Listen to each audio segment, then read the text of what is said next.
want you to imagine a chessboard. I don't know whether you play chess, but I'm sure we've all seen a chessboard. And what I'd like you to do is to imagine that you are a piece on a chessboard. And I don't know whether you would imagine yourself as a pawn, moving slowly forwards, extremely vulnerable.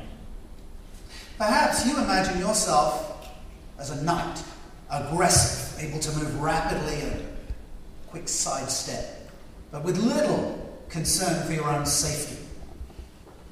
Perhaps you imagine yourself as a knight, able to move also very rapidly, but constrained to the diagonals. A bishop, able to move diagonally. Or perhaps you imagine yourself as a rook or a castle. Solid, usually very defensive. Of course, you could imagine yourself the king, the most important piece on the board, and yet needing to be protected by all the other pieces, which leaves only the queen able to move in all directions very fast. I don't know what you chose, but allow me to tell you what you should have chosen.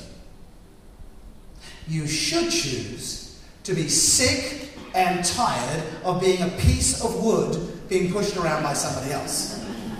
All right? Doing the right thing, self-leadership, is literally about leading yourself. And unfortunately, we don't always have that empowered. And I'm going to talk to you a little bit about the psychology, about how we are born as self-leaders. And yet often what happens to us robs us of our self-leadership. In researching self-leadership, there are a number of definitions. This is the one that's going in my book, which will come out at the end of this year. That is the end of the commercial break.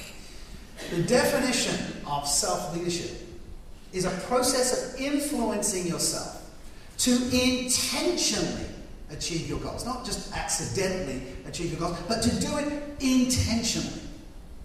And as you do that, you positively influence those around you. Now, the metaphor I use for this is an electromagnet. If you take a piece of iron and you wrap a copper wire around it and you connect an electrical current to it, it creates a magnetic field. And we know that on a Monday morning, everybody has a magnetic field. Some people come into the office on Monday morning and their magnetic field raises your spirits. How are you? You're looking fantastic. Did you have a great weekend? And they raise your spirits. And other people seem to have their polarity reversed, because when they come to the office on a Monday morning, they suck all of the energy out of the room. They are what I call the black hole people. And it doesn't matter what you say to them. You try and cheer them up and they continue to suck all the energy out of you. But when you're a self-leader, you know where you're going, and when we know where we're going, we're attractive.